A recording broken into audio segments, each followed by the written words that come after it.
Hola, amados. Soy su hermana en Cristo, Carmen Henneman. Y hoy estamos en la parte 1 o en la primera parte de nuestro tema sobre la ira. Un tema empezado en la semana pasada. Bien, entonces hoy estaremos hablando sobre lo que sería nuestra parte 1, conforme les comuniquei en el video de introducción que vimos há una semana. Eu les dije que volveria com a primeira ira, que é a ira orgue, definida como ira de Deus. Pero antes vamos ver que no video passado vimos que há 3 tipos de categorias referentes à la ira. A primeira de ellas é a ira orgue, a segunda, la thumos, e a terceira, la ira misel. Cada uma delas tem uma definição e aplicação diferentes e também consequências diferentes, como rapidamente expliquei no vídeo introdutório. Então, para volver a sequência do tema, começaremos exatamente com a primeira ira, que seria nossa parte 1 de hoje, que é a ira orgue. Agora, para refrescar um pouquinho nossa mente, eu vou repassar rapidito solamente a introdução de esta ira e de aí vamos seguir a sequência do mesmo tema, orgue. Vimos então que orgue se define como ira de Deus. E esta ira nasce em sua santidade e termina em la restauração del hombre. ¿Por quê? Porque Deus é extremadamente santo e por isso a ira orgue é produto de sua santidade, uma vez que a ira é também um atributo do caráter de Deus. Então, quando hablamos de orgue, hablamos ao mesmo tempo de lo que Deus é em sua santidade, porque orgue é um de seus atributos. Agora vimos no vídeo passado que Deus nos criou com esse propósito de que andemos sempre com Ele, sem nenhum problema de relacionamento ou de comunhão com o Senhor. Pero como nós somos humanos e cometemos tantas falhas, sempre caímos, falhamos, cometemos errores. E então, mientras cometemos errores, não é tão complicada a situação porque somos imperfeitos e Deus não espera que sejamos perfeitos. Sin embargo, quando há aquela situação em que nos apegamos a algo indevido drasticamente e temos a tendência de involucrar-nos com o pecado, então Deus reacciona imediatamente em alcançar-nos. Que Deus faz então? Ele começa a falar-nos, a repetir coisas, a redarguir-nos ou a se recordar o que já estamos olvidando. E então, trabalha com nós em base a la persistência, continuidade, paciência e misericórdia que só Ele tem, hasta chegar a nossa restauração. Sabemos também que durante este processo, muitas vezes, Deus necessita disciplinar-nos ou corrigir-nos, dependendo de nossa disposição. Às vezes somos pessoas muito difíceis, não queremos escutar, não queremos obedecer e não queremos cambiar. Então, Deus manifesta sua ira orgue através da disciplina e correção. Bem, hasta aqui vimos que a ira de Deus, então, é algo positivo, é algo bueno, é algo incluso de que necessitamos para andar junto com Ele em linha e, además, em sua própria santidade. La ira de Deus, aunque suene un poco extraño, un poco cruel, ira, pero de hecho, cuando se refiere a Dios, no es mala. Es algo necesario a fin de que todos nosotros, como hijos de Dios, lleguemos a ser más parecidos a su Hijo Jesucristo. Por causa de su santidad, entonces Él logra restaurarnos sempre, pues su santidad es mucho más grande que nuestro pecado. Para confirmar meu comentário, eu les traje Romanos 1:18, que diz: porque a ira de Deus se revela desde o cielo contra toda impiedade e injustiça de los hombres que cambiam a verdade por la injustiça. Vimos aqui rapidamente que a ira de Deus existe e por isso o título está aqui. Vimos que a ira é um tipo de reação que pertence a Deus e Deus é a autoridade sobre esta reação. E esta é exatamente a ira orgue, como vamos ver novamente no texto original. Vimos también que esta ira se revela, o sea, se manifiesta de donde, desde el cielo, aquí habla del origen. Quando decimos que a ira de Deus vem desde o cielo, decimos também que vem do próprio Deus, porque o cielo é su lugar, sua habitação. Uma vez que algo vem do cielo, vem da mesma presença de Deus. Então, eu posso dizer e posso crer que a ira de Deus vem do mesmo Deus.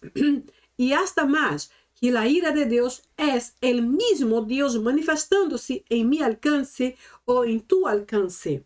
Agora, a ira de Deus se revela contra, ou seja, se opõe contra todo tipo de impiedade e injustiça. Eu quero mencionar uma coisa que não dije a vez passada, é que a impiedade aqui não é só um erro, não é só um pecado.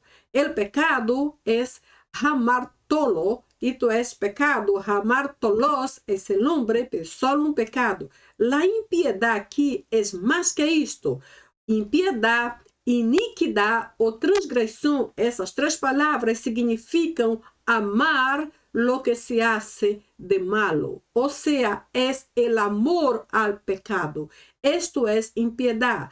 Então, podemos entender por que Deus se levanta contra, e a palavra contra está bem clara, ou seja, não há concordância, não há aceitação, ele se levanta contra, furiosamente, bajo esta ira, contra todo o amor que se pode ter por el pecado. Por isso, há pessoas que quando caem, nunca mais logram levantar-se. Não é porque Deus não pode sacá-la de aí, mas é porque seu coração, sua alma, todo seu ser caíram juntos e se ataram aí de tal maneira que a pessoa ama com amor, com uma paixão tão ardente, um tipo específico de pecado que não pode mais sair. Então, Deus se levanta contra todo esse tipo de impiedade e injustiça de los hombres que cambiam, ou seja, que mudam, que transformam a verdade por la injustiça. Isto é possível? Sim, é. Uma vez que se cai aqui neste nível tão baixo de cometer um erro e amar a este pecado que se hace, é fácil cair neste último nível de confusão. Então, é possível cambiar a verdade por la injustiça, é possível cambiar a luz por las tinieblas, é possível cambiar lo bueno por el malo, lo limpio por el sucio, la vida por la muerte. Es posible cambiar hasta las bendiciones por la maldición. É possível cambiar porque isto aqui revela um grande estado de confusão devido ao nível de la impiedade em que o indivíduo caiu. O texto original que vimos a vez passada é somente a primeira sentença. Eu vou mencionar aqui a mesma coisa, porque vamos seguir adelante com o mesmo tema sobre orgue. O texto diz: Ga orgue teu apiurano e pipasa. Então, eu não vou falar muito, porque, enfim, já falamos a vez passada, mas só para confirmar que Ga é porque orgue teu ira de Deus. Então, vê que aqui a ira de Deus é bíblica, é santa e vem diretamente de Deus. Como eu sei que é santa? Porque vem de Deus, e Deus é extremadamente santo. Assim que orgue é sua própria santidade presente nesta reação que se chama ira. O sea, orgue teu, ira de Deus. Ap menciona aqui sobre o origen que vem desde Urano, cielo, e pi, contra, esta palavra está bem clara, bem específica, passa toda, e aí vem toda a lista seguida, impiedade, injustiça e tudo mais que somos capazes de fazer e que Deus definitivamente não aprova. Menciono isto só para encabeçar ou iniciar o tema sobre orgue. Tudo isto tu podes revisar no vídeo passado, na introdução sobre a ira. Está com um pouco mais de explicação aí. Vamos ver então que no Novo Testamento, a ira orgue de Deus, orgue porque é o Novo Testamento grego, certo? A ira orgue aparece mais de 380 vezes, solamente no Novo Testamento. E ela é normalmente definida como ira santa, ira controlada, ira pacífica, ira com finalidade própria, ira sábia e também como ira totalmente perfeita. ¿Por que todos esses adjetivos? Porque a ira de Deus como atributo também tem qualidades. Por exemplo, como ira santa, ele se define como santa porque viene del próprio Deus. E Deus é extremadamente santo. Todo lo que viene de ele é totalmente santo. Ela é controlada. Como explicar isso? Porque a ira de Deus não explota lá que boom para destruir. Não, não, não. Ao contrário, que a ira de Deus é positiva, é buena, bendice nossas vidas e nos restaura. Então, quando ela se manifesta de forma controlada, no sentido de que Deus considera nossa capacidade, nossos níveis, nosso poder de resistência. Ele considera o que somos e nossas debilidades. Por isso é controlada. Não se manifesta para destruir, e sim para restaurar. Também é pacífica. Porque sua ira é definida como ira pacífica, porque mientras Deus está trabalhando ou tratando com nós, Ele nos dá paz, com a certeza de que é Ele que está trabalhando em nossa vida e não é a circunstância, não é a consequência, não é um castigo qualquer, é Deus mesmo trabalhando. Por isso nos dá paz. E a Bíblia diz que sua paz guarda nosso coração de qualquer outra coisa. Por isso sua ira também se manifesta ou se define como uma ira pacífica. Também é uma ira que traz finalidade própria. Como é isto? Isso se dá porque Deus tem um propósito específico em nossas vidas. E, además, Deus não está julgando de santificação com nós. Não, não, não. Seu propósito ou sua finalidade é bem clara. Por isso é uma ira com finalidade própria. Qual é a finalidade da ira? De acordo à definição que vimos no início, é restaurar-nos. Também é uma ira sábia. Como explicar isto? Porque Deus sabe o que hace, certo? Ele sabe por onde começar e como terminar o que começou em nossas vidas. Ele sempre termina o que começa. Tu e eu sabemos de isto muito bem. E também é uma ira totalmente perfeita. Por quê? Porque ele nunca comete erros. Nunca se equivoca, nunca se confunde, nunca mescla as coisas de adelante para trás e vice-versa. Ele sabe como trabalhar perfeitamente com nós, por isso é uma ira totalmente perfeita. Agora, no Antigo Testamento, a ira de Deus não é só um de seus atributos, sino é também algo que refleja sua glória. A ira de Deus revela sua glória a minha vida e tua vida. De que maneira? Quando Deus manifesta sua ira e às vezes trazendo este impacto forte, Ele também não só está tratando de restaurar-nos, mas também está deixando claro que Ele é o Senhor. Ele é que está sobre toda situação, sobre toda circunstância.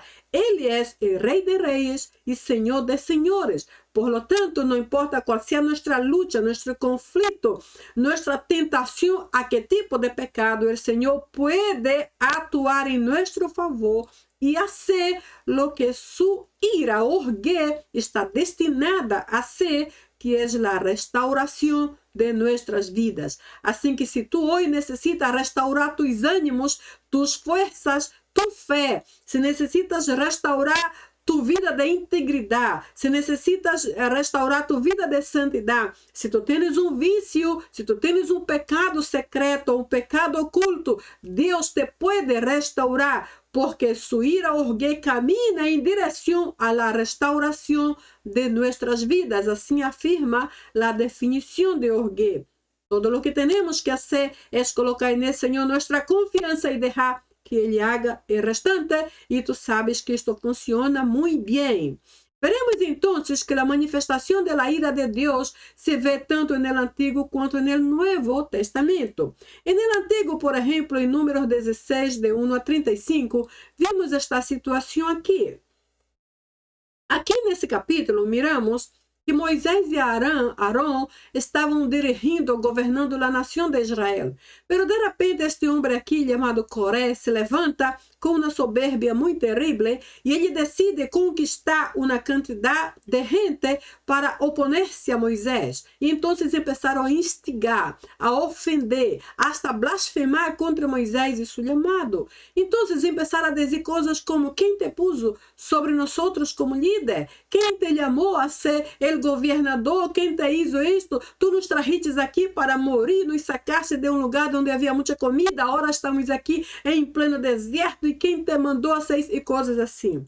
Então Moisés, em sua aflição humana, tratou de convencê-los e explicar-lhes, e nadie quis acordo. Então Moisés foi orar. E à medida que orava, houve um momento em que, em outras palavras, Deus lhe disse: Moisés, sale de adelante porque eu vou atuar. E ele atuou. Então, o que passou? Vem no versículo 32 que diz: então, isso aí foi a ira de Deus, certo? E a terra abriu sua boca e se los tragou a eles, a suas famílias e a todos os varones que eram de Coré, ou seja, todo o seu exército e todos seus bienes. Ou seja, algo mais ou menos assim ocorreu.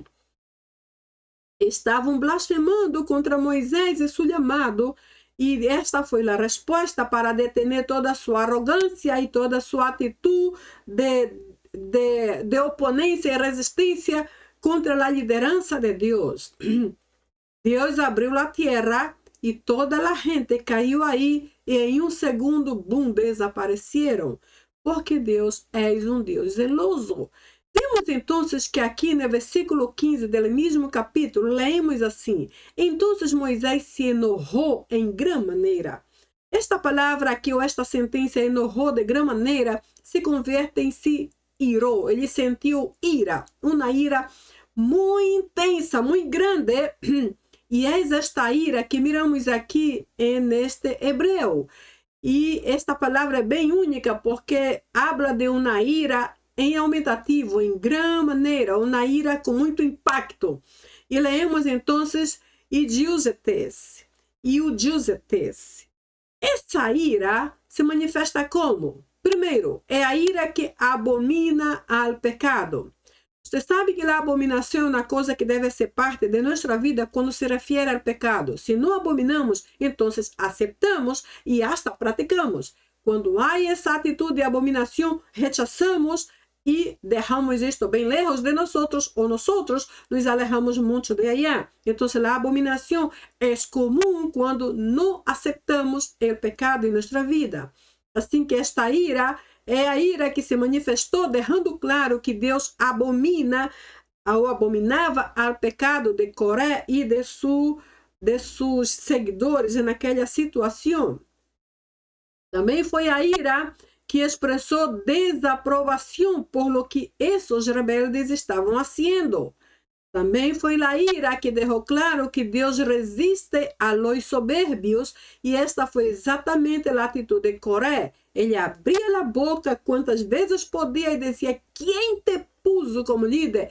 Quem decidiu que tu serias? E então põe em dúvida não só a autoridade e chamado de Moisés, como a mesma autoridade e decisão de Deus em trazer Moisés àquela posição. Ou seja, quando nós não imaginamos o que passa quando alguém se levanta contra Deus mesmo.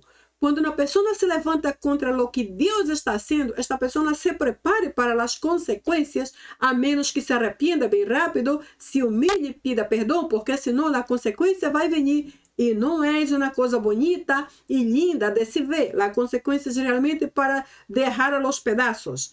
Então, essa ira deixa claro que Deus resiste a los soberbos e además santifica o nome de Deus. Quando eu menciono esta parte, santifica o nome de Deus, não estou dizendo que Deus necessita de nós para santificar seu nome. É todo o contrário.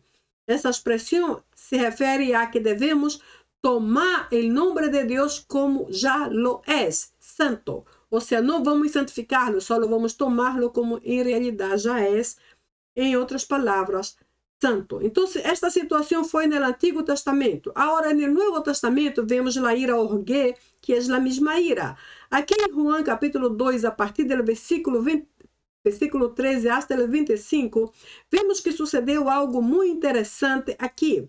Jesus foi ao templo e quando chegou allá, tu já sabes, se lemos João capítulo 2, Jesus entrou no templo e quando chegou aí, ele não viu este cenário que vimos quando entramos à igreja, pessoas orando, adorando, alabando, ou fazendo sacrifícios, como era aquela época no Antigo Testamento ou em Israel. Não viu isso. O que ele viu uma multitud de gente, um grupo muito grande de pessoas fazendo de aquele lugar como se fosse um mercado. Todos estavam vendendo coisas. Então, eu imagino que estavam vendendo de todo. Estavam vendendo aves, peces, estavam vendendo roupas e sapatos, estavam vendendo comida e bebida, estavam vendendo perfumes, estavam vendendo tudo o que tinham para vender. E, además, imagino que havia muita gente naquele lugar, muita gente gritava, pedia daqui, respondia daí, e os animais gritavam para cá, reclamavam por aí, pessoas correndo, talvez ninhos andando de um lado ao outro, todo muito sucio, era a casa de Deus. Então, os animais fazendo coisitas dentro da casa, ensuciando mais, dinheiro caindo, sonando dinheiro para todo lado, talvez algumas pessoas dizendo palavras não muito apropriadas, estando dentro da casa de Deus. Então, Jesus viu tudo isto e literalmente se airou. Esta palavra orgulho se manifestou com tanto ímpeto, com tanto impacto. E Jesus não se sentou a conversar. Ele simplesmente os expulsou, literalmente, com algo na mão, os botou de aí, porque assim nos disse esse texto. E eles tiveram que ir com todas as suas coisas aqui, vemos, isso aqui é apenas uma imagem, certo? Eu não tenho ideia de como realmente deve haver sido esta situação aí, pero o texto nos explica que a situação foi mais ou menos assim. E em todo isto, em toda esta irorgue, se manifestou este zelos, que é o que hizo o Espírito de Jesus, como que hervir, assim, com tanta indignação contra aquela situação de desprezo. Vemos então que em João 2, versículo 17, especificamente, lemos esse texto. Hod zelos tu oikomu katafagetai mi. Esse texto é aquele que conhecemos na Bíblia e que diz: "El zelo de tu casa me consume".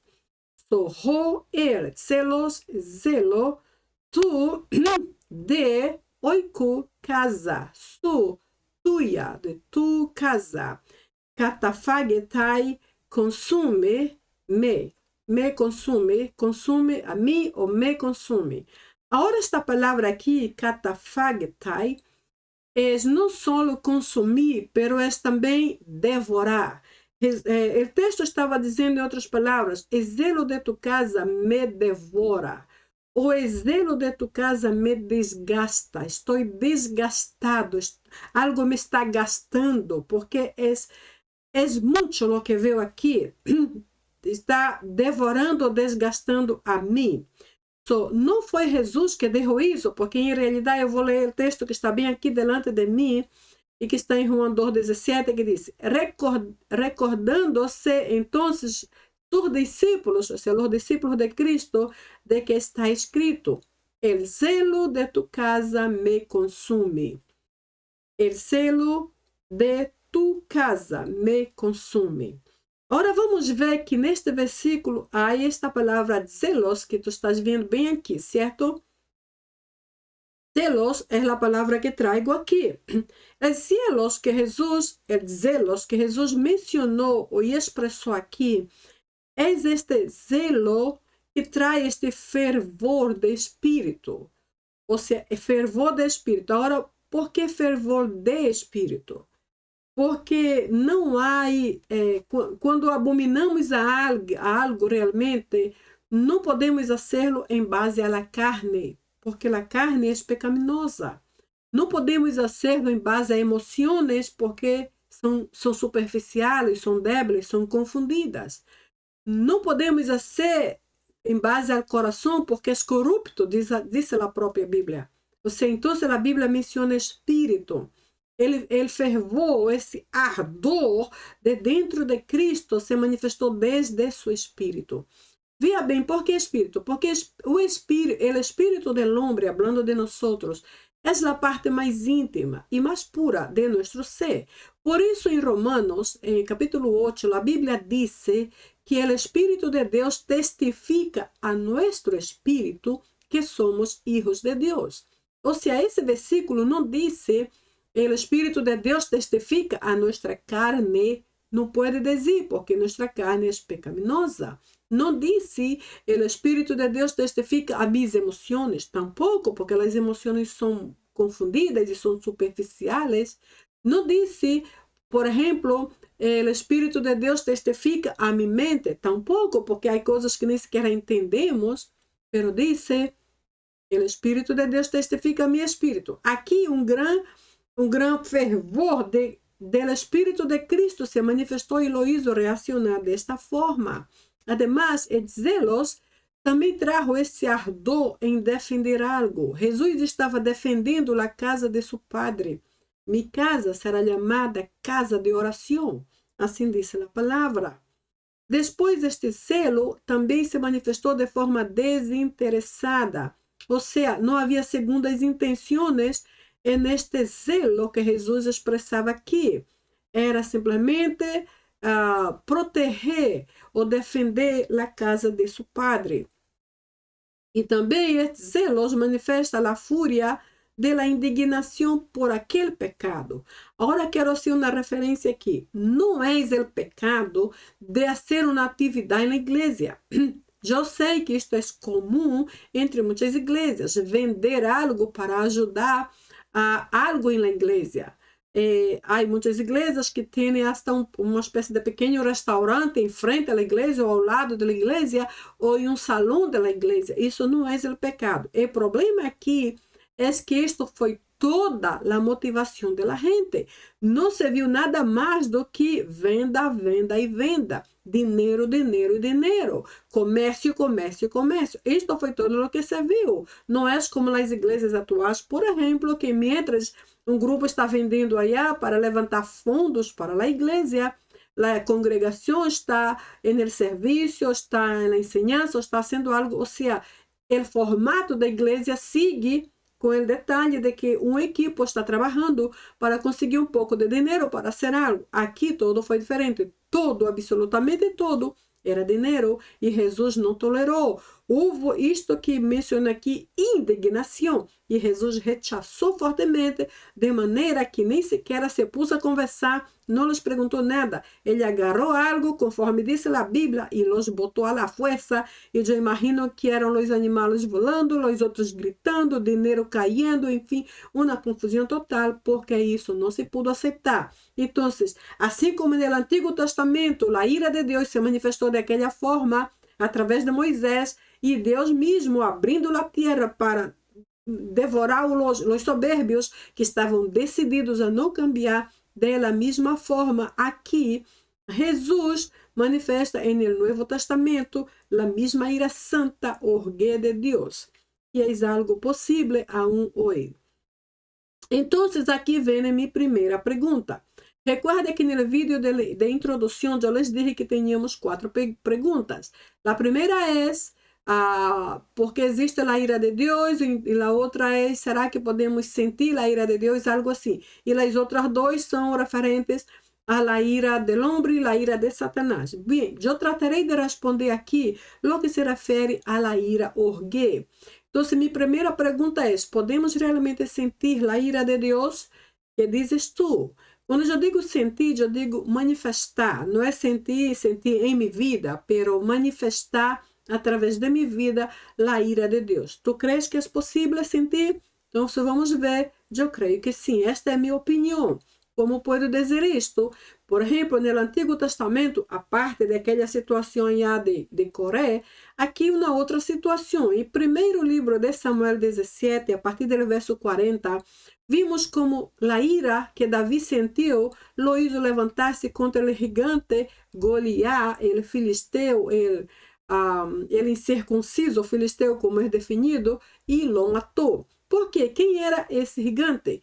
Gigante era um homem imenso de casi 3 metros, muito blasfemo, muito iracundo, muito carnal, muito ofensivo. Ele ofendia o povo de Deus todo o tempo, por isso a gente tinha pânico de ele, tinha muito medo. Assim que quando Davi foi lleno do Espírito de Deus, ele se levantou furiosamente bajo esta ira de Deus, que não pode haver sido outra, porque se houvera sido a ira do próprio Davi, ele estaria caído morto só com um simples soplo del imenso gigante Goliat em cima de ele, não é verdade? Então, não pode haver sido a ira do próprio Davi para matar um gigante tão imenso em comparação com o tamanho, a altura de Davi, com a experiência e tudo isso. Então, aqui no Antigo Testamento, eu entendo que Davi foi inflamado completamente por esta ira santa de Deus que repugnou, que rechazou totalmente esta atitude arrogante e blasfema de aquele gigante incircunciso e lo eliminou para sempre.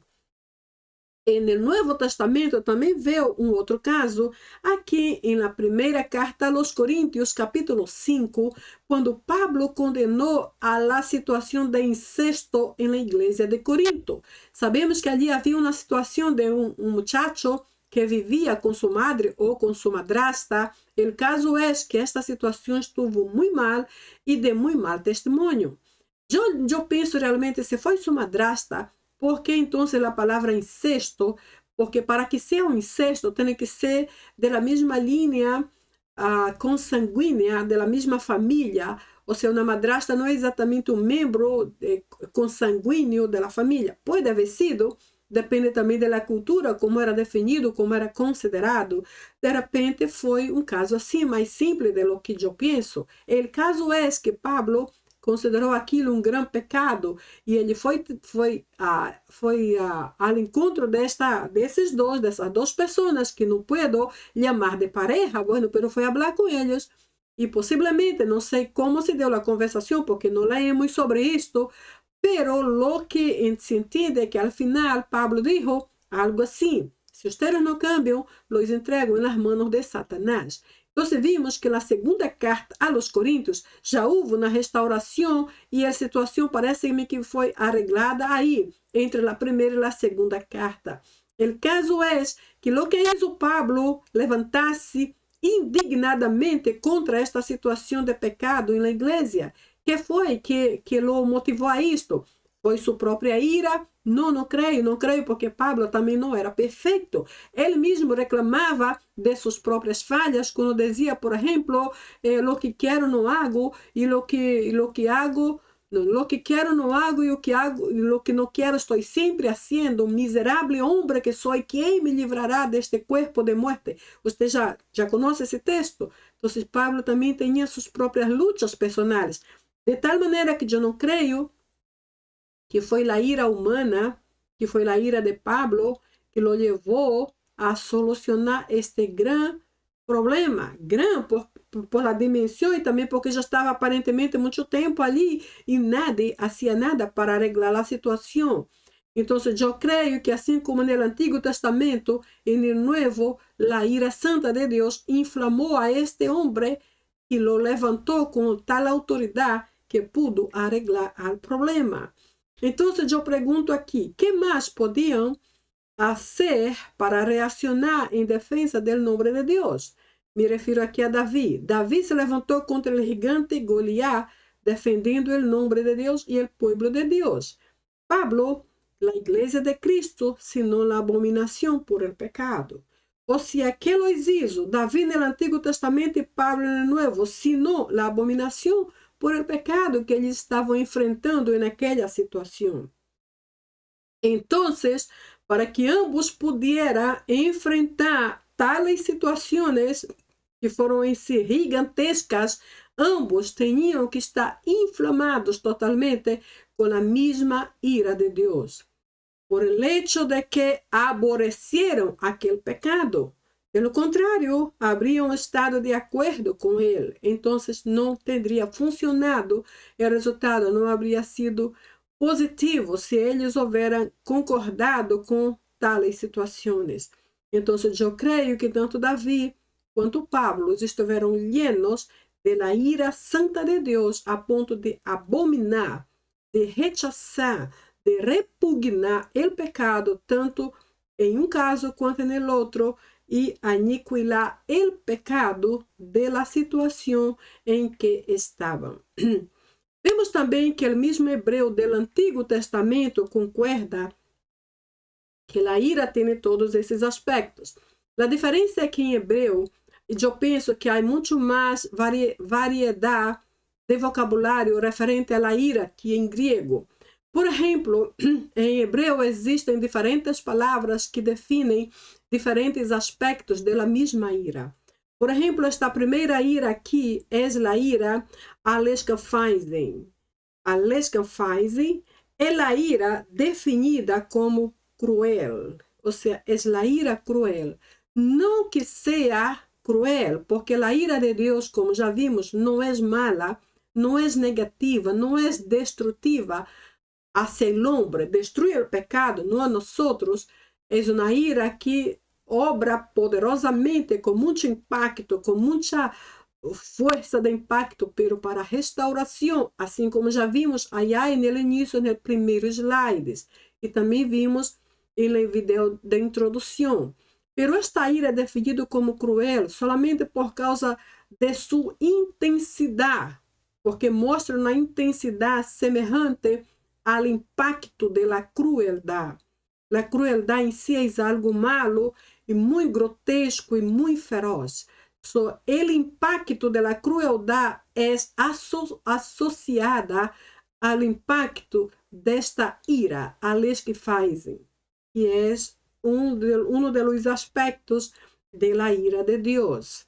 So, uma outra definição da mesma ira de Deus no Antigo Testamento é a ira Kas-am. Sempre lendo da direita para a esquerda. Kas-am é a ira definida como fúria, porque traz o sentido de fúria pela forma impetuosa, por el ímpeto assim tremendo, imediato, com que se manifesta como literalmente sendo uma fúria violenta para destruir. E novamente digo, destruir al pecado e não al pecador, como sabemos, pero de toda forma, Kas-am é definido como uma ira que expressa fúria. A terceira palavra que temos com um terceiro adjetivo, uma terceira qualidade de la ira de Deus é a palavra Yud-Sarmelain.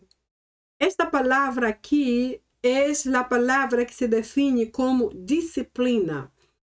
Pero essa disciplina é a disciplina que não vem como a disciplina que talvez podamos explicar didaticamente. É mais bem a disciplina que denota o sentido de aquele que vai desaparecer ou aquele que será eliminado. Ou seja, esta disciplina está associada a estas duas definições. Aquele que vai desaparecer ou aquele que será eliminado. Não que nós vayamos desaparecer quando caiamos nesta disciplina, não que nós vayamos ser eliminados quando caiamos aqui bajo a disciplina de Deus, não. Pero esto se refere a que o lado carnal, o lado de maldade, de perversidade de nossas vidas, sim, vai morrer para dar lugar à santidade e retitude de Deus. E nesse aspecto, sim, vamos morrer, e nesse aspecto, sim, vamos desaparecer. Por isso, esta palavra é bem específica, disciplina em sentido de que nós, como filhos de Deus, desapareceremos, seremos eliminados carnalmente hablando, ou seja, nosso homem viejo muere, nossa carne muere, nossa arrogância desaparece para então dar lugar a la santidade de Deus. Además, é este tipo de disciplina que produz o verdadeiro arrependimento. Por isso, esta disciplina é muito útil. A seguinte característica da ira de Deus que vemos aqui em hebreu é a palavra naká. Naká é a palavra que se refere a castigo. Ou seja, esse castigo aqui não é um castigo do tipo que conhecemos em nossa vida rutinária. Porque esse castigo que se origina em Naká é o castigo associado a limpiar ou a limpeza. Então, poderíamos dizer que esse Naká é aquele que te vai a limpiar. Ou seja, que nos vai retificar, que nos vai enderechar. Se estamos chuecos, nos vai enderechar. Se estamos sucios, nos vai limpiar. Então, nos vai limpiar de nossas tortuosidades, de nossas terquedades, de nossas deformidades. Vai pôr derechito aquilo que está meio chueco para o outro lado. Essa é a característica desse tipo de ira. E uma outra característica da ira de Deus é esta que se chama peikafesam. Essa ira é essa que manifesta, que ressalta, não tanto a ação da ira ou da disciplina, pero ressalta aquele que se ira, ou ele que se ira, referindo-se a Deus. Ou seja, levanta a Deus sobre todas essas demais ações para dizer: eu sou ele que sou, eu sou esse que está aqui arriba, eu sou o Senhor de los senhores, eu sou o Rei de los reis, e eu sou alguém mais alto de lo que tu puedas imaginar. Então, sabemos, nós sabemos também que, a parte de todas essas qualidades, a raiz da palavra ira, biblicamente hablando, sempre está associada à santidade. Por exemplo, porque a santidade é seu principal atributo, o principal, o mais alto atributo de Deus. Ele é perfeitamente santo. Também está associado à indignação contra o pecado. Também a ira de Deus está associada ao desagrado, ao pecado, neste caso, desagrado à atitude de pecar ou ao pecado. E também está associado à perfeição, porque Deus é, em sua natureza, perfeitamente santo. Então, são conceitos bastante completos. A ira orgue de Deus também é sinônimo de indignação. É uma palavra bastante comum quando se habla de ira de Deus. Está associado à indignação e inaceptabilidade contra toda classe de pecado, como já vimos, por exemplo, em Romanos 1:18, que leí antes, porque a ira de Deus se revela desde o céu contra toda a impiedade e injustiça do homem que cambia a verdade por a injustiça. Então, contra todo tipo de pecado.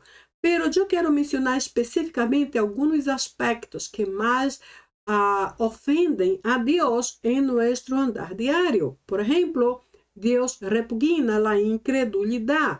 Por quê? Porque a Bíblia diz que sem fé é impossível agradar a Deus. Então, se somos incrédulos, estamos ofendendo a Deus porque somos desagradáveis, uma vez que sem fé é impossível agradar a Deus.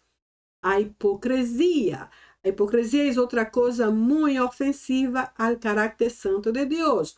Porque a hipocrisia busca aparentar lo que não se é em realidade. E Deus não ama a falsidade. Então, a hipocrisia está totalmente fora de cair em la graça de Deus. Deus também repugna a dureza e falta de arrependimento. Por quê? Porque dureza é cargar em nossa vida, em nosso ser, algo que nos impide de aceitar, de reconhecer e de ceder, ou seja, submeter-nos à vontade de Deus. Además, a dureza, ou uma vez que temos dureza em nossa vida está seca e dura, jamais haverá arrependimento. A pessoa que está bajo a carga da dureza nunca jamás vai arrepender-se. E isto é algo que anda contra a ação de Deus em nossas vidas. Deus também abomina a desobediência. Por quê? Porque a desobediência é aquela que nos hace dizer não a Deus. Quem somos nós para dizer não? Deus, para começar, não pergunta se queremos só atuar ou não, ele simplesmente atua porque é misericordioso, mas aún assim há aqueles que dizem, não, Senhor, não quero, melhor vete, estou bem sem ti. Então, Deus não ama a la desobediência. Outra coisa que Deus abomina, de acordo a esta palavra, é a injustiça. Porque Deus tem uma natureza totalmente justa. Então, se somos injustos, andamos contrariamente à sua própria natureza. E não podemos andar de forma oposta. Se somos injustos, não andamos com Deus, porque Ele é justiça, Ele é justo. Assim que Deus não ama a la injustiça. El engaño es preferir el falso en lugar de lo que es honesto y verdadero. Entonces, essas são alguns pontitos apenas para mostrar de forma individual como a indignação de Deus em sua ira orgue se revela contra todas essas coisas. Então, cabe a nós realmente escudriñar nossas vidas e ver se não há incredulidade, se não somos hipócritas, se não somos duros para perdonar, duros para ajudar os demais, duros para reconhecer nossas falhas. E por isso nunca nos arrependemos, porque pensamos que não temos pecados, somos desobedientes, então desde aí somos muito injustos com os demais, exigimos coisas que não hacemos, queremos receber o que nunca damos, então andamos em injustiça como aquele que não tem consciência. Isto não agrada a Deus. Incluso quando seu Espírito nos está falando, hacemos de conta que nada está dizendo nada. Isso também se chama injustiça, ou el engano, que é preferir ser mentiroso, tramposo, ladrão ou algo parecido, em lugar de andar na verdade. Tudo isso ofende a Deus porque vai contra seu caráter santo. Ora, vamos ver que a ira de Deus é também considerado sinônimo de juízo de Deus. Por exemplo, contra que coisas o juízo de Deus se manifesta? Contra a impiedade, por exemplo, já mencionei 2 vezes, Romanos 1:18, portanto, a ira de Deus se revela desde o cielo contra toda impiedade e injustiça de los hombres que cambiam a verdade por la injustiça. Agora, aqui, impiedade, eu explico outra vez que não é somente pecado, pecadito, uma falha pequenita que cometemos. Não. Impiedade não é cometer erro. Impiedade é fazer algo malo e amar lo que se hace de malo. Ou seja, o amor é o amor que temos por el pecado. E isso aqui é uma coisa que realmente nos compromete, porque nos ata. Uma vez que nos amarra, não podemos sair a não ser com a ajuda de Deus. E isto incomoda muito a Deus, porque Ele nos criou para ser livres, para ser santos e para caminhar com eles. E quando estamos atados à impiedade, tudo isto se frustra. Não andamos mais com Deus, estamos andando solo, destruindo nossa vida por nós mesmos. Assim que isso Deus não pode aceitar, porque vai contra o que Ele planeou, contra seu plano original para nossas vidas. Também o juízo de Deus, através de sua ira, se manifesta contra a apostasia. O que é a apostasia? É abandonar todo o que sabemos, todo o que aprendemos, todo o que recebemos de Deus. Inclusive, abandonamos ao próprio Deus. E isso é algo que verdadeiramente Ele não pode tolerar. Em Hebreus 10, lemos, porque se pecamos voluntariamente, isso aqui, essa palavra é forte, voluntariamente, porque queremos, porque tu queres. Depois de haver recebido o pleno conhecimento da verdade, já não queda nenhum sacrifício por los pecados. Ou seja, a atitude de querer quedar-se voluntariamente é como que anulara a eficácia do sacrifício de Cristo por nós. Já não há nenhum sacrifício por los pecados, incluso o sacrifício de Cristo. Antes bem, uma certa horrenda expectação de juízo de fogo vengador a ponto de consumir os adversários. Isto sim los espera. Ou seja, a apostasia é abandonar todo. E quando isto acontece, quando abandonamos a Deus e toda a vida de bendição que Ele nos deu, nosso andar, nosso novo andar decaído, prueba que nem a sacrifício de Cristo por los pecados vale para nós nada más. O sea, pasó, es como algo pasado, ya no tiene eficacia en nuestras vidas. Y esto es una gran ofensa contra Dios. Ele também manifesta su juicio, su ira contra la idolatría. Y es la idolatría. Idolatrar es colocar otra cosa o otra persona en el lugar que antes era de Dios. Y la Biblia dice aquí, 1 Juan 5, hijitos, guardaos de los ídolos.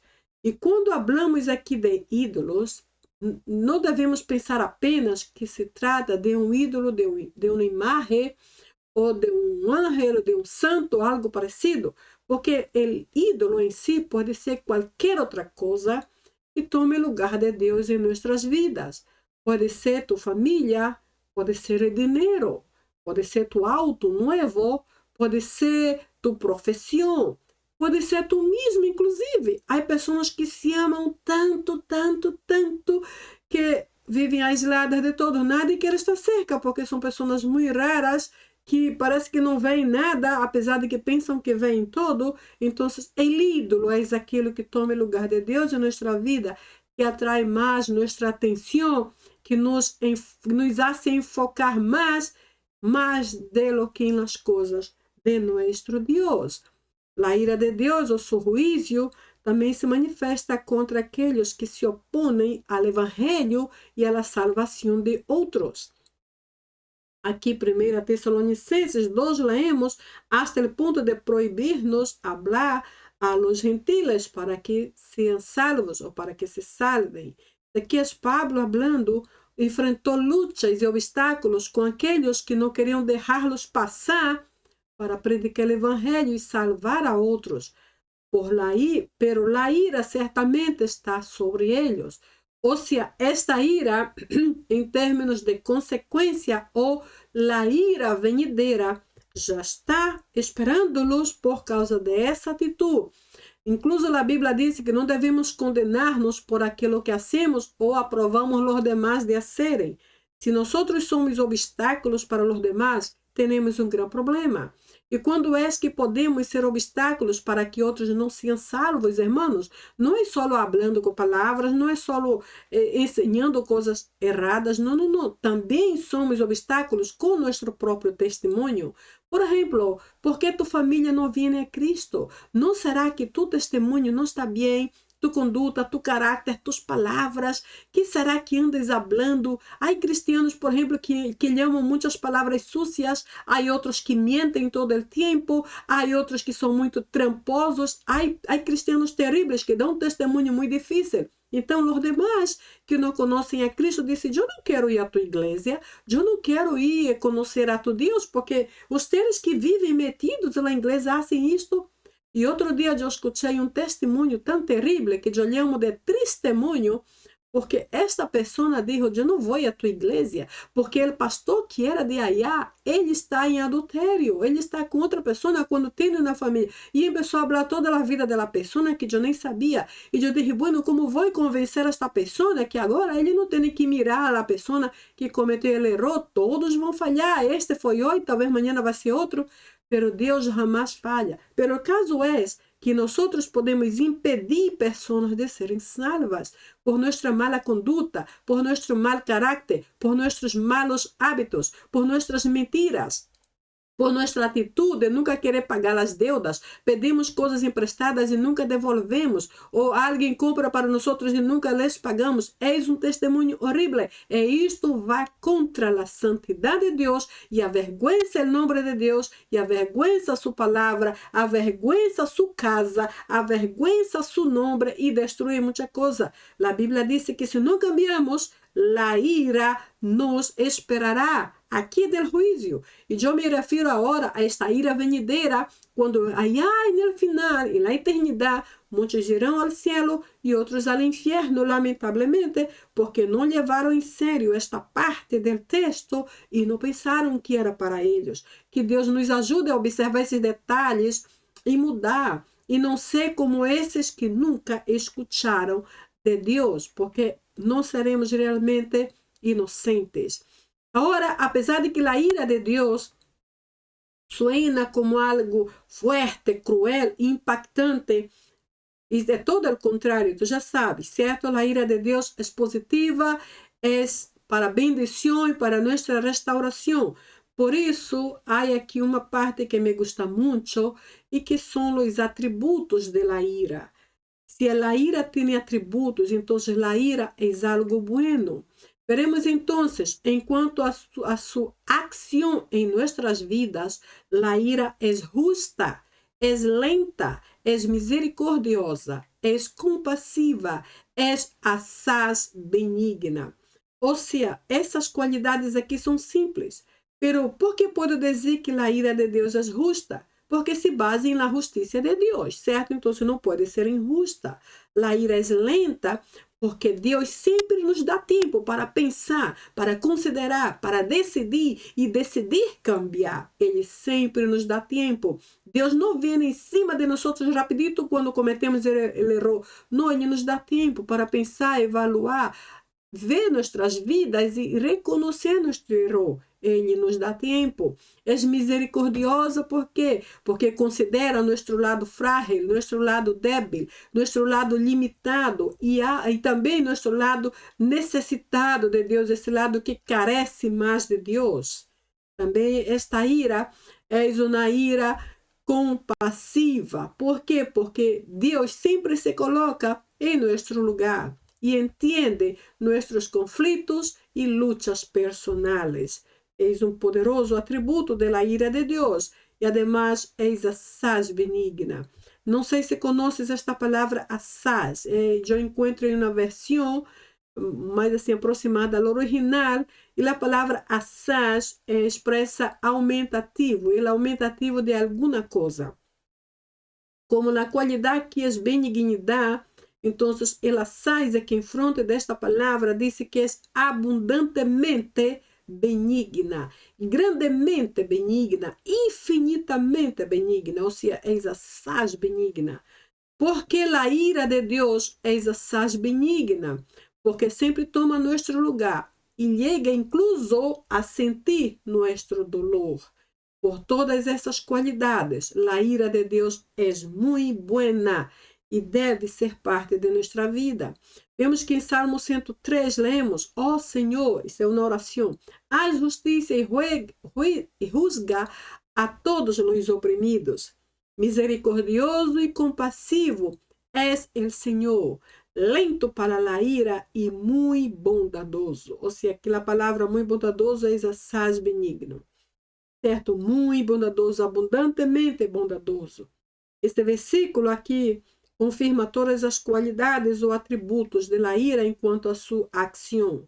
Agora, enquanto a sua eficácia, a ira de Deus inspira a la confissão de pecados, nos inspira e nos conduz ao arrependimento, e además, por causa de tudo isso, ela é perfeita e trabalha e apunta hasta nossa restauração. Então, inspira a confissão de pecados. Como assim? Nos hace admitir os equivocados que estamos e quanto aún necessitamos cambiar. Inspira, ela nos inspira, nos leva ao arrependimento. Como sucede isto? Genera em nós um genuíno desejo de cambio. Isto é o princípio, o primeiro passo para o arrependimento. Además, como sendo perfeita, como é a ira de Deus, ela sempre trabalha em direção, em concordância com nossa restauração plena. E nesse ponto, nos hace querer mais, ser parecidos com seu próprio Hijo, Jesus Cristo. Então, se miramos aqui Salmo 106, que diz, sin embargo, Ele los mirou quando estavam angustiados e oyó su clamor. Se acordou de su pacto em favor de ellos e tuvo compaixão de ellos conforme a la multitud de sus misericórdias. Ou seja, esse texto diz que Deus los mirou, depois los oyó. Há uma diferença em ver e mirar, certo? Então, aqui Deus viu, aqui Deus los oyó. Mirou uma vez e depois mais profundamente. Depois, ele se acordou de seu pacto, de sua aliança com eles. Imagina-se, Deus se acordou que um dia lhe hizo uma aliança, um pacto tão tremendo, não podia olvidar-se de isto. E depois, ele teve compaixão, expressou misericórdia, compaixão de eles, conforme a multitud. A palavra multitud aqui menciona algo inumerável. É tanto, tanto, tanto que não se pode enumerar. Multitud de suas misericórdias. Hermanos e amigos, nós não temos nenhuma excusa para não poder chegar à presença de nosso Deus, não importa como estemos hoje, porque Ele está ali esperando-nos com sua multitud de misericórdias. E suas misericórdias não deixará Deus acusar-nos ou condenar-nos. Ele nunca hará assim, porque Ele é abundantemente misericordioso. Como diz esse versículo, é muito bondoso e é o único que realmente nos pode ajudar. Sin embargo, durante este processo de restauração, não nos ha destinado a la ira. Ou seja, Deus não decidiu la ira para nós, nem aqui e nem na eternidade. Como diz o versículo de 1 Tessalonicenses, porque não nos ha puesto Deus para la ira, sino para alcançar salvação por meio de nosso Senhor Jesucristo. Ou seja, se nós somos salvos, a palavra salvação está aqui, então não cairemos em la ira venidera, porque somos salvos. E por quê? Porque aqui há um plano, porque Deus não nos ha puesto, não nos ha destinado, não ha decidido, não ha escorrido que nós cairemos em la ira uma vez que somos salvos. Permanezcamos agarrados do Senhor e não provaremos la ira venidera. Ele nos livrará da ira venidera, exatamente o que estou falando, que nos livra da ira venidera, mesma carta de 1 Tessalonicenses 1:10. Esse versículo, aqui é só a última parte, eu lo tenho aqui completo e vou ler-lo ahorita. Versículo 1:10 diz: e esperar de los cielos a su Hijo, al cual resucitó de los muertos, a Jesús, e vem aqui, el cual nos libra de la ira venidera. Ou seja, está falando de Jesus, que nos livra agora e nos livrará no futuro de la ira venidera. Então, aqui vem minha segunda pergunta. ¿Por que existe a ira de Deus? ¿Por que existe a ira de Deus? ¿Por que crees que existe? Eu creio que existe por causa do pecado. Assim como disse Romanos 6:23. O salário do pecado é a muerte, mas o dom gratuito de Deus é a vida eterna. A primeira parte diz: o salário do pecado é a muerte. Então, a ira existe por causa do pecado. Quando o pecado cessar, a ira de Deus também terminará.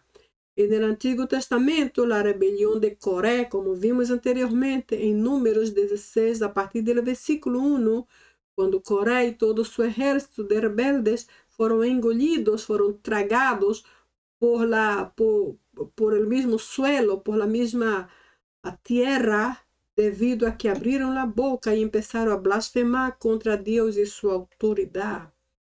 E no Novo Testamento, Ananias e Safira, em Hechos capítulo 5, eles venderam uma propriedade, levaram dinheiro a los apóstolos e mentiram, dizendo que o preço havia sido um, quando havia sido outro, e tudo isso. E o apóstolo disse: por que mientes? Este é tuyo. Enfim, se não queres dar, é tu propriedade, é tu dinheiro. Por que mentistes? E por que mentiram e seguiram mentindo? Caíram mortos. Isso foi uma tragédia, simplesmente. O salário do pecado é a muerte. Quando o pecado cessar, a ira de Deus também se apagará e já não existirá. Pero vimos esse versículo de 1 Juan 3:6 que diz: todo el que permanece nele não vive pecando. Esse versículo é muito claro. Este versículo não disse que nunca pecaremos, pero disse: el que vive nele Ou seja, o que vive nele não vive pecando. Ou ele que está nele, todo ele que permanece ou vive nele, não pode viver nele e ao mesmo tempo viver pecando. Decidimos, ou estamos nele ou estamos nele pecado. Então, o texto é bem claro. Todo ele que permanece nele ou vive nele, não, negativo, certo? Não vive pecando.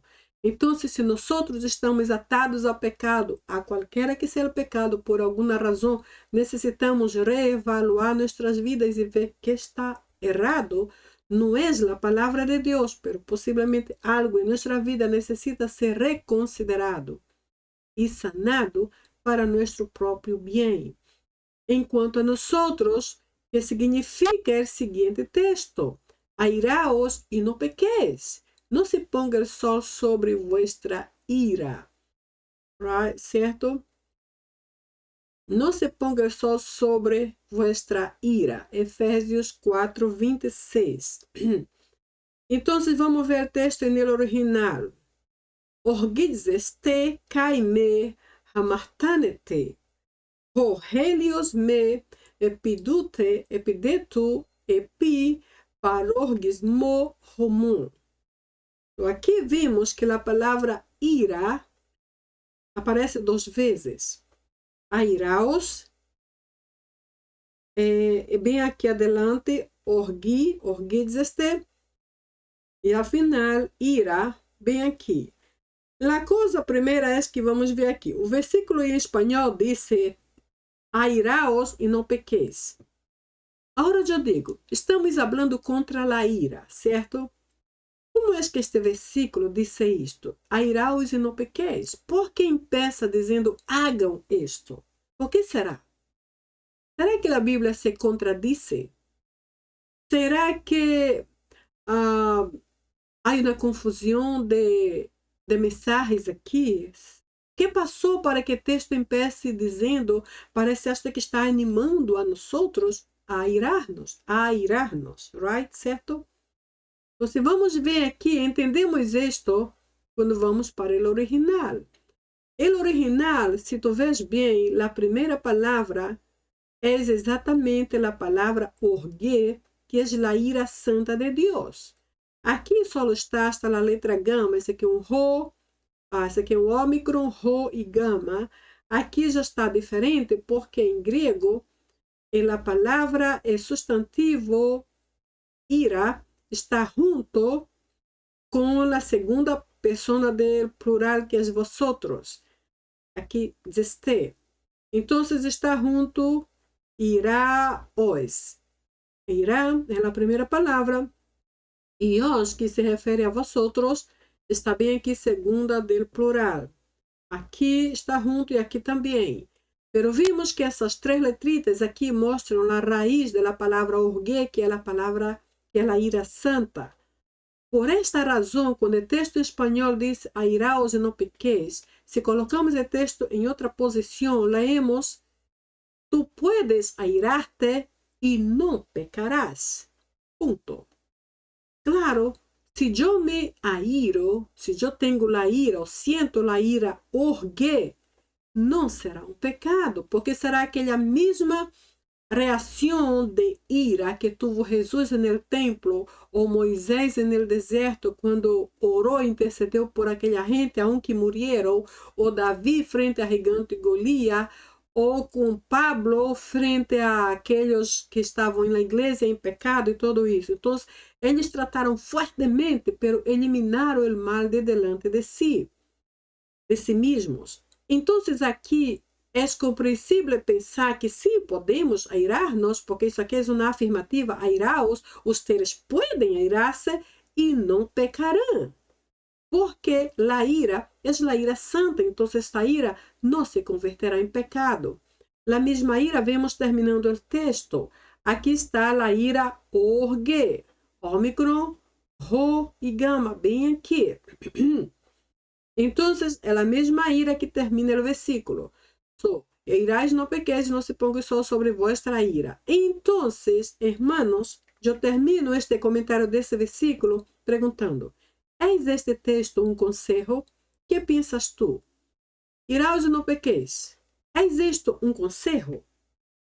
¿Es una orden o es una opción? ¿Qué dices? En mi opinión, esto es un consejo. Não é uma ordem. Deus não está dizendo, aí irem-se ahorita, sintam ira, manifestem. Não está assim. Também não é uma opção, bueno, pues, se vocês querem ir-se ou andem de acordo ao mundo, vocês estão bem. Não está dizendo isso, não está mostrando uma opção, mas está dando um conselho. Vocês podem fazer, háganlo, e estén seguros que não pecarão, porque estou falando de esta ira e não de aquela outra que flui de la natureza pecaminosa e termina na destruição, que é a tomos, certo? Então, sendo um conselho, como podemos entender isto? Eu penso que, como um conselho, primeiro devemos orar e analisar o que há dentro de nós e que às vezes nos hace reaccionar tão mal, certo? Depois, como é que podemos entender isso à luz da palavra de Deus e aplicar em nossas vidas? Com que ira preferimos reaccionar depois deste análise? Sabemos que há a ira orgue, a tumos e a micel, de acordo à introdução que vimos. Com qual de ellas preferimos caminhar? Bajo qual de ellas preferimos viver? Com que ira preferimos reaccionar frente a nossas oposições? Com que ira? Com nossa própria ira, originada de nossa natureza carnal que leva à destruição, ou com a ira santa, que é a santa e perfeita expressão de Deus? Qual é tu preferência? Pergunto tu. Com qual ira preferes tu andar e assim está livre desta condenação ou desta ira futura, falando de juízo, se és que preferes andar erradamente? Pensa nesta pergunta e contesta-me no seguinte vídeo. Então, uma vez mais, graças por estar comigo esta hora.